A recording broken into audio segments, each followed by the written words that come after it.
नमस्कार, मैं दीपक शर्मा और मेरे YouTube मंच पर आपका स्वागत है। दोस्तों, अगले महीने की 13 तारीख या यूं कहें आने वाली 13 मई को देश के दो बड़े नेताओं की राजनीतिक दिशा तय होगी, या आप यूं कह सकते हैं भविष्य तय होगा।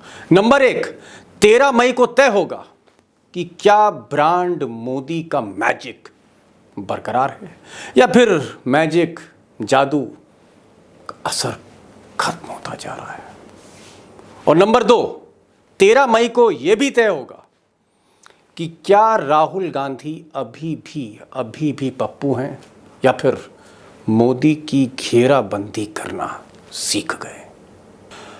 अब इसे आप यूं भी देख सकते हैं कि अडानी कांड के बाद, मोदी जी पर भ्रष्टाचार के संगीन व्यक्तिगत आरोप लगने के बाद, डिग्री कांड के बाद, या यूं कहें कि राहुल गांधी की सदस्यता रद्द होने के बाद, सूरत की अदालत में उनके खिलाफ जो सजा दी गई, उसके पीछे जो साजिश थी, उसके बाद ये पहला मुकाबला होगा राहुल वर्सेस मोदी, जिसका नतीजा 13 मई को आ रहा है।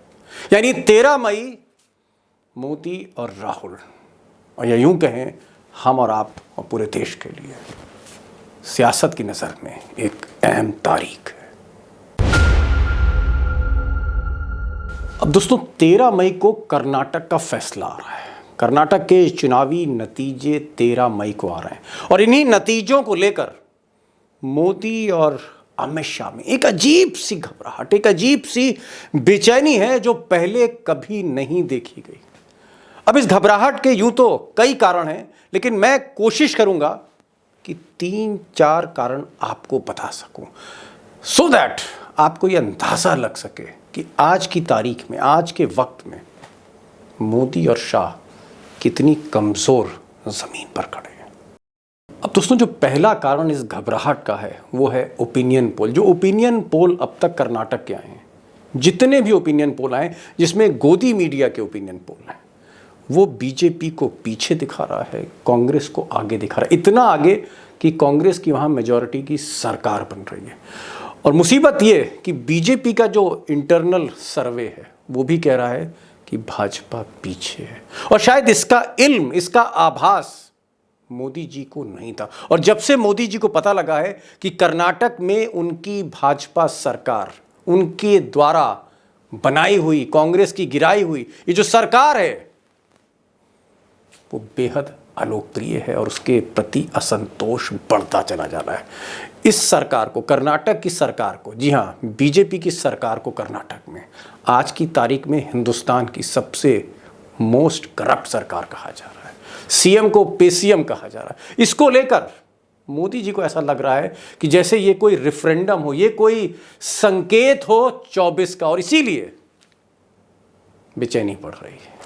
अब दोस्तों, जो दूसरा कारण है, और अगर मैं मोदी जी को असेस करूं तो दूसरा कारण यह है कि मोदी जी इस बार कर्नाटक में जो भीतरघात है, पार्टी के अंदर जो घमासान है, कई खेमे हैं। येदियुरप्पा का एक खेमा उनके बेटे के साथ, फिर एक खेमा बोम्मई साहब का है, फिर एक खेमा जो है वो सीटी रवि एक नेता हैं उनका है, फिर जो बीजेपी के स्टेट चीफ हैं और केंद्रीय संगठन महामंत्री जो हैं BL संतोष साहब, उनका एक खेमा है। कई खेमे हैं और पहली बार मोदी इस खेमेबंदी को सुलझा नहीं पा रहे, इस भीतरघात को वो सुलझा नहीं पा रहे।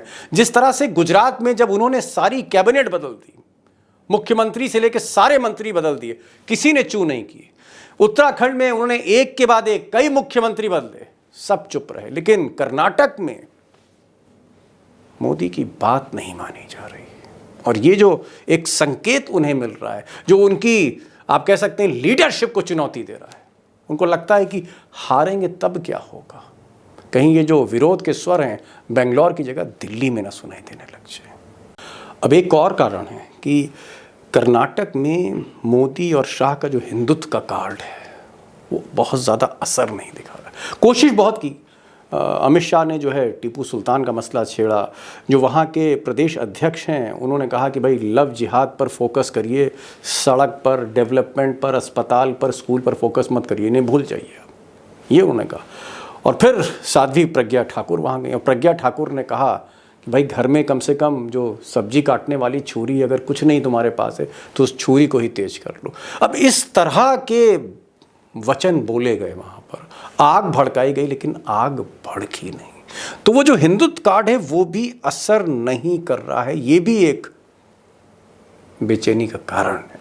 और सबसे बड़ी बात कि मोदी जी का जो एक पर्सनल मोदी ब्रांड था, जो मोदी की जो लोकप्रियता थी, पॉपुलैरिटी थी साउथ में, कर्नाटक में, बैंगलोर में, वो लोकप्रियता भी कहीं ना कहीं घटती हुई दिख रही है। अगर लोकप्रियता इस दौर में पॉपुलैरिटी चार्ट में किसी का ग्राफ बढ़ा है तो राहुल गांधी का बढ़ा है पिछले 3 महीनों में। लेकिन सबसे बड़ी चीज़ ये है कि मोदी की रैलियों में वो उत्साह नहीं है, वो भीड़ नहीं है, और ये चिंता का एक बहुत बड़ा सबब है। मोदी जी को समझ नहीं आ रहा कि हो क्या रहा है। कुल मिलाकर ये कहा जा सकता है दोस्तों कि अगर कर्नाटक बीजेपी हारी तो फिर मोदी जी का क्या होगा।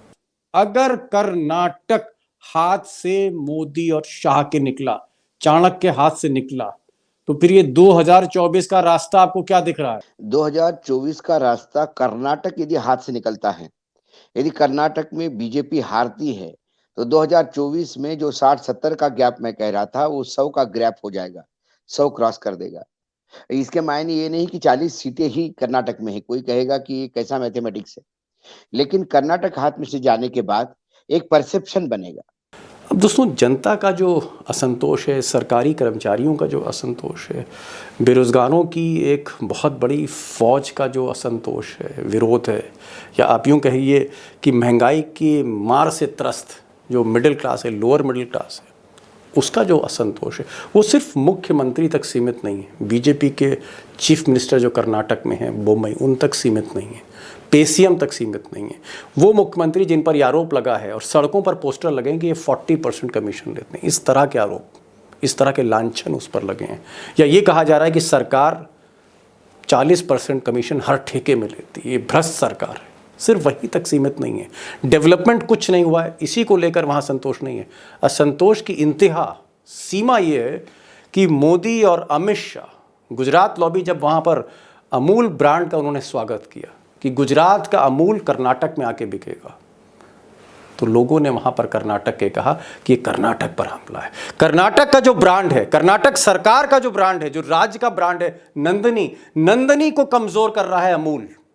और क्यों गुजरात से उसको कर्नाटक लाया जा रहा है? और सिद्धारमैया जो सबसे बड़े नेता हैं कांग्रेस के, उन्होंने तो यहां तक कह दिया कि अमूल को, ये जो गुजरात लॉबी, अमित शाह वगैरह हैं, ये पिछले दरवाजे से, बैक डोर से इसको एंट्री दे रहे हैं कर्नाटक में, और हमारा जो ब्रांड है नंदनी, उसको कमज़ोर किया जा रहा है। अब आप सोचिए कि लड़ाई यहां तक आ गई है कि अमूल वर्सेस नंदनी के वहां पोस्टर चल रहे हैं, ट्विटर पे ट्रेंड कर रहा है। ये फीलिंग्स हैं, ये लोगों के भावनाएं हैं जो इतनी आहत हो चुकी हैं इन 2-2.5 साल की सरकार में। सवाल यह है कि बात तो हम अमूल की करेंगे ही करेंगे, नंदनी की भी करेंगे, लेकिन मुझे लगता है कि एक बार जब अमूल का जिक्र किया है, नंदनी का जिक्र किया है, तो फिर दूध का दूध और पानी का पानी आज कर लेते हैं, कर्नाटक को लेकर, मोदी राहुल को लेकर, मोदी और अमित शाह को लेकर, कि क्या होने जा रहा है, क्या वाकई कर्नाटक हाथ से निकल रहा है। और मुझे लगता है दूध का दूध, पानी का पानी, टाइगर से बेहतर फिर कोई और नहीं कर सकता। चलते हैं टाइगर के पास। और मेरा पहला सवाल ये है कि अगर कर्नाटक हाथ से मोदी और शाह के निकला, चाणक्य के हाथ से निकला, तो फिर ये 2024 का रास्ता आपको क्या दिख रहा है? 2024 का रास्ता कर्नाटक यदि हाथ से निकलता है, यदि कर्नाटक में बीजेपी हारती है, तो 2024 में जो 60-70 का गैप मैं कह रहा था, वो 100 का गैप हो जाएगा, 100 क्रॉस कर देगा। इसके मायने ये नहीं कि 40 सीटें ही कर्नाटक में है। कोई कहेगा कि ये कैसा मैथमेटिक्स है, लेकिन कर्नाटक हाथ में से जाने के बाद एक परसेप्शन बनेगा, एक परसेप्शन बनेगा कि दक्षिण भारत, जहाँ गेटवे ऑफ दक्षिण भारत, जो गेट था, जो द्वार था दक्षिण भारत का, कर्नाटक का, वो बीजेपी के लिए कर्नाटक था। और इस कर्नाटक में ये मात्र 2014 के बाद की जीत नहीं है। कुशाभाऊ ठाकरे जब कर्नाटक के इंचार्ज हुआ करते थे, तब उन्हें कर्नाटक केसरी कहा जाता था। कर्नाटक में तब से संघ ने और बीजेपी ने काम करना शुरू किया, जनसंघ ने काम करना शुरू किया, और जब कुछ अपने हाथ में ले आए थे, जब सत्ता में बन गए थे, तब 2014 हुआ, और 2014 आने के बाद लगातार जो जमीन से जुड़े हुए लोग हैं उन्हें हाशिए पे रखा गया। उसी कड़ी में येदियुरप्पा के साथ हुआ। येदियुरप्पा पे पहले भ्रष्टाचार के आरोप लगे गए, उसके बाद येदियुरप्पा को निकाला गया। येदियुरप्पा ने स्वयं की पार्टी बना दी, तो भाजपा हाशिए पे आ गई। भारतीय जनता पार्टी को ये जरूर पता पड़ा कि येदियुरप्पा के बगैर अपना कोई जी। खैर ख्वाह नहीं है, अपना माई बाप नहीं है। येदियुरप्पा टाइगर को वापस येदुरप्पा, लिया मुख्यमंत्री। हाँ, येदुरप्पा की आपने बात छेड़ दी, और इसलिए मैं कर्नाटक से थोड़ा हट के मोदी और शाह पे आ रहा हूं कि मोदी और शाह का ये कैसा जहन है, कैसी रणनीति है, किस तरह के लोग प्लानिंग करते हैं, बीजेपी को क्या समझते हैं, अपना घर की बपौती समझते हैं, जो भी है। मैं देख रहा हूं, मैं येदियुरप्पा का जिक्र इसलिए कर रहा हूं क्योंकि अगर आप राजस्थान में देखेंगे तो राजस्थान में सबसे बड़ी नेता वसुंधरा राजे, उनके पर कतरे। अगर आप मध्य प्रदेश में देखेंगे तो शिवराज सिंह चौहान के पर कतरे। अमित शाह का बस चले तो शिवराज सिंह चौहान को कल हटा दे, वो अपने किसी आदमी को बैठा दें। रमन सिंह जो मुख्यमंत्री थे छत्तीसगढ़ के, उनके साथ भी हमने देखा कि इधर से पर कतरना, उधर से पर कतरना। तो ये जो राजनीतिक कैंचियां मोदी के हाथ में है और हर वक्त वो कैंची चलती रहती, क्या वो अपने बराबर के किसी नेता को उभरने नहीं देते? क्या वजह है कि येदियुरप्पा जैसे नेता, लिंगायत के नेता, जिन्होंने अपने बूते पर कर्नाटक में भाजपा की सरकार बनाई, पहले कुर्सी से हटा दिया और जब चुनाव में 15 दिन बचे हैं तो माला डाल रहे हैं? ये कौन सी नीति है? ये कौन सी चाणक्य नीति है अमित शाह की? चाणक्य नीति नहीं है, इंफीरियर कॉम्प्लेक्स नाम का एक शब्द होता है, जिसको डरपोक भी मैं कहता हूं। आपको डर है इन बड़ों लोगों का, क्योंकि आप खुद जानते हो कि आप बोने हो, आप एक सिस्टम के तहत ऊपर आए हो, लेकिन आप में वो वक़्त नहीं है, वो औकात नहीं है वो सस्टेन करने की, यदि ये लोग साथ में हैं। आपको ये पता है कि आपको सवालों के जवाब देना नहीं आते, इसलिए सवाल पूछने वाले आपको नहीं चाहिए। आज येदियुरप्पा वो ताकत रखते थे कि वो सवाल पूछे, वो नहीं चाहिए। वसुंधरा सवाल पूछती थी, नहीं चाहिए। गडकरी सवाल पूछते हैं, इसलिए हाशिए पे रखे गए। सुशील मोदी बिहार में नाम चल रहा था, उनको हाशिए पे ला दिया। सोनोवाल जो आसाम में मुख्यमंत्री रहे, जिन्होंने आसाम में सरकार बनाने में अहम, वो आज हाशिए पे है। आज कौन है ऐसा भारतीय जनता पार्टी में जो जननायक बन के उभरा है, और आज इनके आंखों का मतलब वो ये ऐसा कांटा हो गया इनके रास्ते में, जिसको ये निकालते हैं। और आज स्थिति क्या आ गई है? आपने येदियुरप्पा को निकाला, येदियुरप्पा को बेइज्जत करके उनकी पार्टी वापस उन्होंने भारतीय जनता पार्टी में विलय की, तब उन्हें बहुत सारा कुछ बताया गया, उन्हें मुख्यमंत्री बनाया गया। मुख्यमंत्री के बाद बहुत ही वाहियात तरीके से, बहुत ही बेइज्जत करके उनको मुख्यमंत्री कुर्सी से उतारा गया। आपको लगा कि मोदी है तो मुमकिन है, मोदी है तो कर्नाटक में भी खेल कर लेंगे, मोदी का चेहरा कर्नाटक में भी चल जाएगा। ये जो बार-बार बोलते हैं ना कि हम मोदी जी के चेहरे पे और मोदी जी विश्व गुरु, और ये सिर्फ पीछे एक ढकोसला, एक लगातार ढोल बज रहा है ताकि लोग इसमें बिलीव करें। यदि मोदी विश्व गुरु है तो ये बताना नहीं पड़ता, वो साबित हो जाता है। यदि मोदी का चेहरा सब दूर चले पूरे भारत में, ये बताना नहीं पड़ेगा। गुजरात भी जीता जाएगा, हिमाचल में भी जीता जाएगा, दिल्ली भी जीता जाएगा, नॉर्थ ईस्ट में जीता जाएगा, कर्नाटक जीता जाएगा, राजस्थान, छत्तीसगढ़, मध्य प्रदेश में स्वीप होगा, तो मोदी जी का चेहरा चलेगा। लेकिन आपके लगातार आप यदि विश्लेषण करो 2014 के बाद भी राजनीति के, तो मोदी जी का चेहरा सिवाय गुजरात के कहाँ चलता है? बाकी जगह उधार का सिंदूर है, जुगाड़ का सिस्टम है। तो कर्नाटक में भी यही हुआ। जब मोदी जी को ये लगा कि अब अपने पास कोई नहीं है, तो पहली बार, और मुझे लगता है राजस्थान के चुनाव आते-आते ये जो नतमस्तक ये हो गए हैं येदियुरप्पा के सामने, वो वसुंधरा के भी सामने हो जाए, तो आश्चर्य नहीं होगा। तो ये येदियुरप्पा जी को लाए तो जी। सही, लेकिन लेकिन येदियुरप्पा के तमाम समर्थकों से मेरी बात होती है। मैं जगह कर्नाटक जब जी। भी जाता हूँ, उनसे बात हुई है। उनका कहना है कि ये फिर साहब को यूज़ करके छोड़ देंगे। उन्हें अब इन पे विश्वास ही नहीं है कि ये साहब को वाक़ई आज साहब का यूज़ करने के बाद उनको मुख्यमंत्री बनाएँगे क्या? या उनके बेटे को मुख्यमंत्री बनाएँगे क्या? उनको लगता है कि एक बार फिर सत्ता में हम आ गए अच्छे खासे नंबर में, इसीलिए पूरा लिंगायत समाज येदियुरप्पा को भी समझा रहा है, और इस बार मुझे लगता है लिंगायत समाज इनके साथ नहीं रहेगा। यही कारण है कि कांग्रेस बहुत अपबीट है।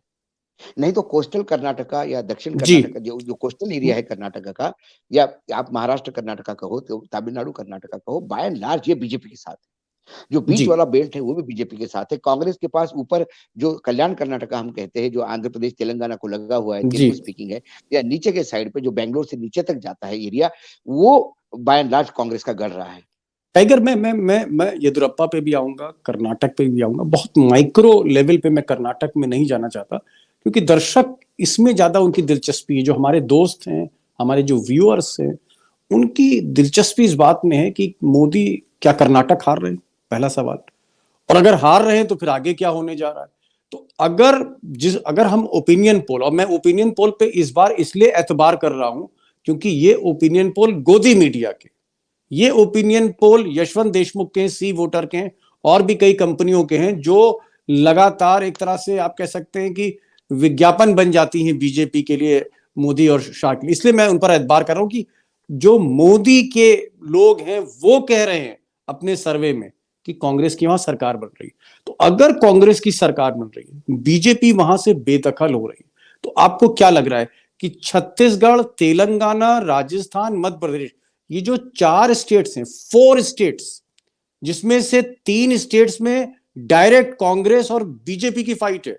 छत्तीसगढ़ में डायरेक्ट फाइट, मध्य प्रदेश में डायरेक्ट फाइट, राजस्थान में डायरेक्ट फाइट, राहुल बनाम मोदी या भाजपा बनाम कांग्रेस, जो भी आप कहिए। तो फिर ये जो 3-4 राज्य हैं, कर्नाटक हारने के बाद इन 3-4 राज्यों में फिर क्या होने जा रहा है टाइगर?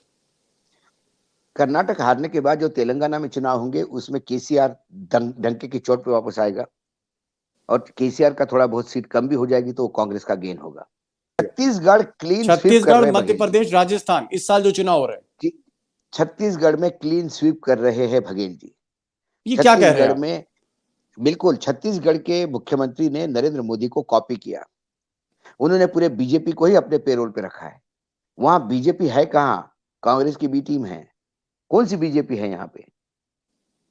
आज वहां पे यह हालत हो गई कि वहां सीटें लेने वाले लोग, टिकट लेने वाले लोग नहीं रहेंगे।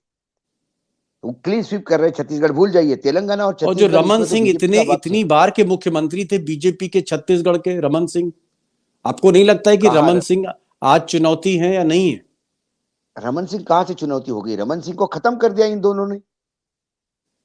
एक रमन सिंह चुनौती हो सकते थे यदि उन्हें पूरी ताकत देके राज्य में वैसे ही छोड़ा जाता, लेकिन वो खत्म हो गए हैं। अब आप आइए मध्य प्रदेश में। मध्य प्रदेश में आज जो आपने सही कहा, यदि अमित शाह जी का बस चले तो रातों रात बदल दे। शिवराज सिंह तो वहां चौहान पे को? शिवराज सिंह बहुत पुराने खिलाड़ी हैं। शिवराज सिंह अभी भी सरकार बनाए हुए हैं, ओबीसी का फेस है। और यदि शिवराज सिंह को वहां से हटाते हैं तो वहां कांग्रेस का आना तय है। और शिवराज जी के भरोसे चुनाव इनको जीतना होगा, वहां भी इनका नाम नहीं चलेगा। और वो भी शिवराज जी की भी जीत मैं नहीं मानता पिछली बार जैसा टच एंड गो हो गया कि परसेंटेज आपका वोट प्रतिशत आपके पास है लेकिन सीटें कांग्रेस के पास है। लेकिन एंटी इनकम्बेंसी बहुत है, लोगों की नाराजगी बहुत है, भाजपा का कार्यकर्ता स्वयं नाराज है। ये जो सिंधिया वाले जो लेकिन लोग आए हैं साथ में, बीजेपी बीजेपी वाले प्रचार कर रहे हैं कि इस बार मध्य प्रदेश में भले ही मामा यानी शिवराज सिंह चौहान के खिलाफ सत्ता विरोधी लहर हो, उनके खिलाफ नाराजगी हो, असंतोष हो लोगों में, लेकिन भाजपा वाले प्रचार कर रहे हैं, बता रहे हैं, और अखबारों में भी आ रहा है कि दिग्विजय सिंह और कमलनाथ, जो कांग्रेस के 2 बड़े नेता हैं, इनमें आपस में नहीं बन रही है। इसका फायदा अमित देखिए शाह लेने की कोशिश करेंगे। देखिए जितनी झगड़े कांग्रेस में है उससे ज्यादा झगड़े भाजपा में। भाजपा में इंदौर, यदि मालवा भाजपा का गढ़ है, तो ताई, भाई और भाभी, सुमित्रा महाजन, कैलाश विजयवर्गीय भाई और भाभी जी। मालिनी गौड़, इनके हम्म। झगड़े आपस में इतने जबरदस्त है कि मालवा में ही लाट ठुसे चल रहे हैं। तो आपको लगता है झगड़े कि ही झगड़े। दिग्विजय और कमलनाथ मिल जाएंगे और फिर देखिए एक दिग्विजय के भरोसे ही कमलनाथ चुनाव लड़ते हैं। आखिर में दिग्विजय ही कमलनाथ के पास जाएंगे और कमलनाथ और दिग्विजय एक होके ही चुनाव लड़ेंगे। वहां तो 2 ही फैक्शन है, यहाँ तो 25 है बीजेपी में। आप राजस्थान में लेके राजस्थान। आइए। राजस्थान में आज और अशोक अशोक गहलोत का गहलोत। झगड़े सारी दुनिया को पता है। लेकिन बीजेपी में तो इतने झगड़े हैं। वसुंधरा का गुट अलग है, शेखावत का गुट अलग है, माथुर का गुट अलग है, भंडारी का गुट अलग है। तो वहां तो इतनी मारामारी है। तो पहले बीजेपी को अपना घर ठीक करते करते पसीने आ जाएंगे। राजस्थान का हाउस और राजस्थान की तासीर अलग है दीपक भाई। राजस्थान में कोई भी सरकार बीजेपी की आए या कांग्रेस की आए, ये रहती है इंडिपेंडेंस के भरोसे। और ये इंडिपेंडेंस कोई नहीं रहते हैं। ये वही बड़े नेताओं के फॉलोअर्स होते हैं जी जिनको इंडिपेंडेंट लड़ाया जाता है। इस बार अशोक गहलोत ने अच्छा खासा खेल किया, बहुत सारे इंडिपेंडेंट उसी की जीत के आए, उन्हें जी। समर्थन दिया और मुख्यमंत्री बन चलिए गए। हम कुछ इंडिपेंडेंट राजस्थान पे कुछ फिर कभी। इंडिपेंडेंट जी, कुछ हाँ। मैं आपकी बात समझ तो रहा हूँ। राजस्थान की भी हाँ, आपने सिनेरियो दिया, मध्य प्रदेश बिल्कुल। भी आपने दिया, छत्तीसगढ़ भी दिया, और आपने कहा कि भाई छत्तीसगढ़ में रमन सिंह जो सबसे बड़े नेता बीजेपी के, उनका आज कहीं नामो निशान नहीं है। मध्य प्रदेश में आपने कहा कि 25-25 गुट हैं बीजेपी के अंदर। राजस्थान में भी तलवारें खिंची हुई हैं। अगर हम एक सिनेरियो देखते हैं, एक सिनेरियो हमको ये लगता है कि कर्नाटक में, क्योंकि बीजेपी की दाल पतली है, हालत खराब है मोदी और अमित शाह की कर्नाटक में, अगर इन स्टेट्स में इस साल जो 4-5 चुनाव हैं, जैसे तेलंगाना में जीतने का भाजपा को बिल्कुल चांस नहीं है, अगर बीजेपी इन 4-5 स्टेट्स में चुनाव में उनकी परफॉर्मेंस अच्छी नहीं होती, तो फिर 2024 में क्या मैसेज जा रहा है? और 2024 में ये जो गुजरात लॉबी है जिसने देश पर कब्जा जमा रखा है, आपको क्या लग रहा है कि एक असंतोष है पार्टी के भीतर, पार्टी के बाहर, विपक्ष में, जनता में, संसद में, सड़कों पर? और क्या मोदी अपने कैरियर के सबसे मुश्किल दौर से गुजरेंगे? मोदी जी का सबसे मुश्किल का दौर शुरू हुआ, मैं पहले भी कह चुका हूं आपके आपके ही प्रोग्राम में। बहुत भयानक मुश्किल का दौर है। तुम जो 2024 की बात करते हैं, मुझे 2024 के पहले ही विद्रोह दिखाई देता है। यदि कर्नाटक हारने के बाद येदियुरप्पा ने यह बोल दिया कि केंद्र सरकार के और केंद्रीय नेताओं के मूर्खता के पूर्ण हम ये हार गए हैं, ये पहला साल वो होगा। उसके बाद छत्तीसगढ़ हार गए और रमन सिंह को खोने के लिए क्या है? हालांकि रमन सिंह में इतनी दम नहीं है कि बोल देंगे। येदियुरप्पा बोलेंगे जरूर। राजस्थान हारते हैं तो उसके बाद यदि हुंकार रानी ने भरा तो उसको वसुंधरा ने। रोकने वाला कौन है? वसुंधरा ने भरा तो कौन सा रोकने वाला है? पूरी पार्टी आज अडानी की वजह से असहज स्थिति में है। दबी जुबान में सभी अडानी को कहते हैं कि हमारे पार्टी को पूरा बदनाम करने में इस आदमी का काम है। और ये क्यों अडानी से क्यों नहीं हाथ धो लेते? क्यों अडानी से इतनी अभी भी बनी हुई है? क्यों अडानी आज भी प्रिय बना हुआ है? तो फिर क्या अरविंद केजरीवाल की लेकिन बात कथन को सच भावुक माने लगता है, कल कि आपने कल अडानी कल सिर्फ आपने आप कह रहे हैं कि मोदी जी मुश्किल विकेट पर हैं, मोदी जी के लिए विद्रोह हो सकता है। लगता है कल आपने भाषण नहीं सुना। कल जो बीजेपी का स्थापना दिवस था, वहां पर मोदी जी ने भाषण में कहा कि 2014 एक ऐतिहासिक तारीख है पिछले 800 साल में। 800 ईयर्स, 800 साल में सबसे इंपॉर्टेंट तारीख नए भारत की 2014 है। 1947 से भी इंपॉर्टेंट है। और यहीं से एक नई शुरुआत भारत की हुई है। 800 साल की गुलामी खत्म करी है मोदी ने। मोदी ऐसा कह रहे हैं। मोदी जी कह सकते हैं। जब कंगना राणावत ने ये कहा था कि 2014 में ही हमें आजादी मिली है, तो तब हमने कहा था कि कंगना राणावत एक बेहतरीन अदाकारा है, एक बेहतरीन एक्ट्रेस है, लेकिन उनके पॉलिटिकल समझ की बात करें तो दिमाग खाली है। ये जरूरी नहीं कि आप और हम अच्छे पत्रकार हो सकते हैं, लेकिन कल रेल का इंजन हमको चलाने के लिए बोला तो हम नहीं चला पाएंगे। हमें कुछ भी नहीं पता उसका। तो वैसे ही कंगना राणावत ने पॉलिटिक्स पे कमेंट नहीं करने चाहिए, क्योंकि उनके दिमाग में पॉलिटिक्स के लिए कोई जगह नहीं है। तो कंगना राणावत का पॉलिटिकल आईक्यू बहुत ही निचले स्तर का है, बहुत ही नीचे है, इसलिए वो ऐसी बात करती है और उसको सीरियसली लेना नहीं चाहिए था। हमने कैसा कहा। आज ये मैं कहते हुए अपने आप को शर्मसार महसूस करता हूँ। मैं तमाम देशवासियों की भी माफी मांग सकता हूँ कि मैं प्रधानमंत्री के बारे में वक्तव्य करने जा रहा हूँ। हमारे प्रधानमंत्री का भी पॉलिटिकल आईक्यू मुझे कंगना रनावत के आईक्यू के बराबर दिखता है, जो ये कहते हैं कि 2014 के बाद ही परिवर्तन हुआ। 800 साल पहले, मतलब 800 साल के उसी के बीच छत्रपति अपने को शिवाजी से लेके तमाम हो गए पृथ्वीराज हैं। चौहान ये बता रहे हैं, तमाम पृथ्वीराज चौहान। पृथ्वीराज चौहान बता रहे हैं।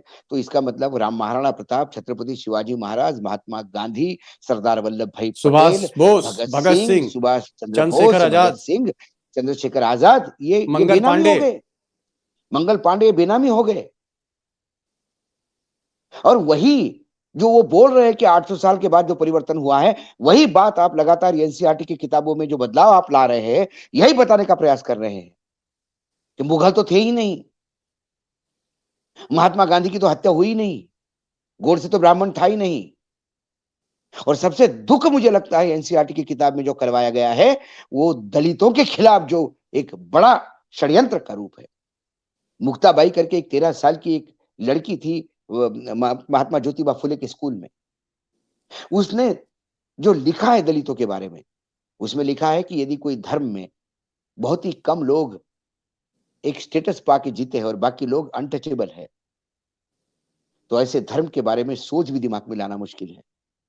बहु बहु इस इसमें इसमें दलित का कथन एक सोशल जी रिफॉर्म्स कैसे बने हैं, 1852 का वो उस लड़की का वक्तव्य लिखा हुआ, एक 13 साल की बच्ची का, महात्मा ज्योतिबा फुले जो दलितों के पूजे जाते हैं, उसका उसका वो पूरा पैराग्राफ के पैराग्राफ आपने निकाल दिया सोशल स्टडीज के चैप्टर में से।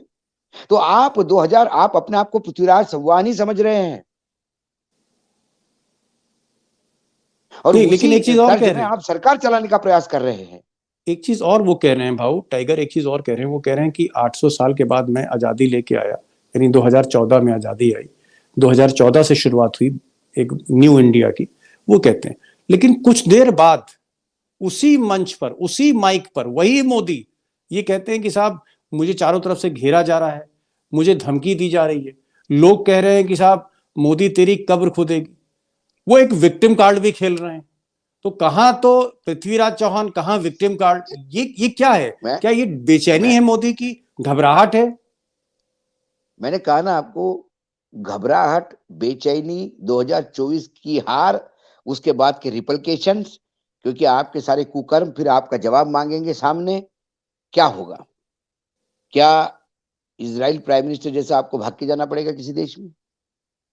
क्या भारतीय जनता पार्टी की तब 2024 में यदि कोई क्या ऐसा नया भी हो बदलाव आता सकता है, है, क्या वो सरकार को प्रोटेक्ट करेंगे या मोदी जी को प्रोटेक्ट करेंगे?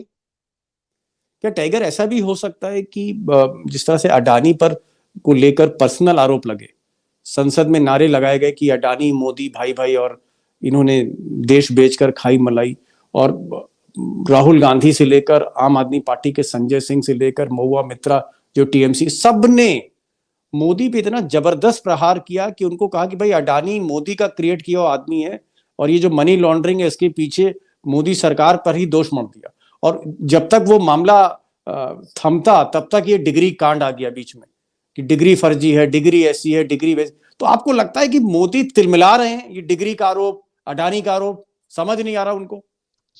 तिलमिला रहे हैं क्योंकि जवाब नहीं है। यदि मैंने चोरी की और मैं पकड़ा गया तो मैं क्या जवाब दूंगा? मैंने चोरी नहीं की, सीसीटीवी फुटेज है, मेरे हाथ में माल मिला, चोरी करते हुए मैं पकड़ा गया। फिर मैं ये कहूंगा कि मैं एक अच्छा पत्रकार था, मेरा मुंह बंद करने के लिए मेरे पे आरोप लगाया। फिर विक्टिम कार्ड खेलूंगा। जी अडानी के मामले सबके सामने हैं। जिन शेल कंपनियों से पैसा आया वो व्हाइट में आया है। वो किसका ब्लैक था जो व्हाइट होके आया है? सवाल वो है। सरकार चुप है, जी मौन धारण कर लेते हैं, मौनी बाबा बन जाते हैं। और फिर दूसरी तरफ इमरजेंसी की बात करते हैं। कांग्रेस ने कितना भ्रष्टाचार किया? अरे कांग्रेस ने भ्रष्टाचार किया इसीलिए जनता ने आपको सत्ता में बिठाया। उससे ज्यादा बड़ा भ्रष्टाचार करने के लिए थोड़ी बिठाया। तेरे शर्ट से मेरी शर्ट सफेद दिखाने के चक्कर में तेरे भ्रष्टाचार से मेरा भ्रष्टाचार बढ़ा। ये क्या भ्रष्टाचार की कंपटीशन लड़ रहे हैं आप? देश को बर्बादी के कगार पे ले गए हैं, कर्ज में डुबा दिया है देश को, दो उद्योगपतियों के दामन में बांध दिया है देश को। 140 करोड़ का देश दयनीय अवस्था में पहुंचा है। 81 करोड़ लोग भीख पे जी रहे हैं।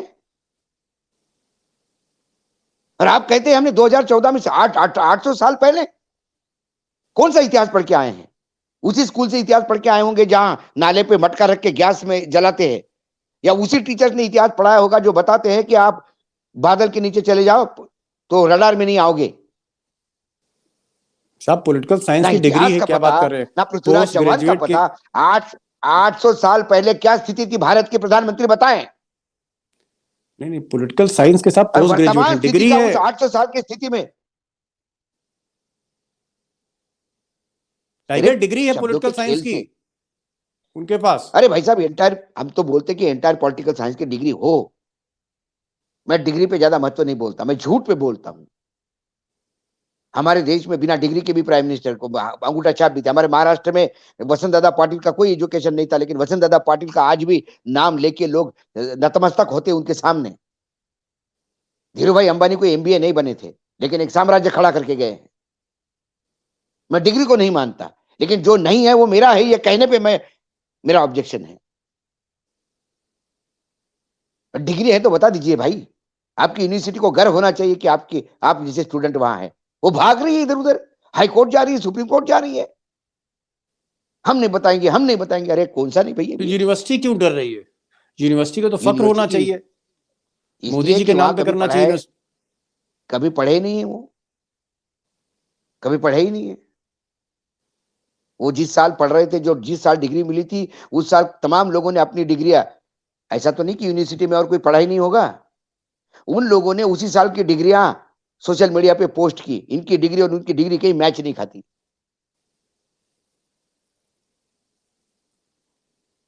मैं बोलता हूं, आप बोलते भी कि जी मेरे पास डिग्री नहीं है, तो कौन मानता भाई साहब? आपको डिग्री से थोड़ी तोला जाता है। इस देश के प्रधानमंत्री को जब देश की जनता चुनती है, तो डिग्री नहीं पूछती। वही तो एक सेक्शन है हमारे देश में, वही तो सेक्टर है कि जहां कोई क्वालिफिकेशन नहीं चाहिए नेता बनने के लिए। जी। लेकिन आप क्वालिफिकेशन, बिना क्वालिफिकेशन के नेता बनते हो, ये देश के लिए भी मैं आपको आपको साधुवाद, आपको आपके इस अचीवमेंट पे मैं सैल्यूट करता हूं। लेकिन फिर देश को तो अनपढ़ मत बनाओ,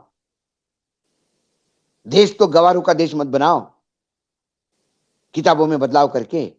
देश के सामने तो गलत इतिहास मत रखो कि 800 साल बाद 2014 में परिवर्तन हुआ है। उस 800 जी। साल में पानीपत भी हुआ है, और उस जी पानीपत में बहुत लोग कट के मरे हैं। मराठे ही नहीं मरे, कई लोग मरे हैं। टाइगर में और मैं समय। उस वानखड़े जी परिवार से आता हूं कि जिस वानखड़े परिवार का पूरा, वानखड़े की पीढ़ी करीब करीब खत्म हो गई थी। गोविंद पंत वानखड़े वाशिम से आए थे पानीपत लड़ने पेशवाओं के साथ। इतिहास वो है तो हम ये कहेंगे इतिहास ही नहीं है। 800 साल में कुछ हुआ ही नहीं।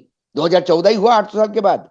या तो इनको गिनती नहीं आती है, तो इनके बोलने से तो कोई महत्व नहीं। देखिए, ये कुछ भी बोले लोग, इनका कैडर खुद हंसता है आजकल इन पे। Tiger, last question.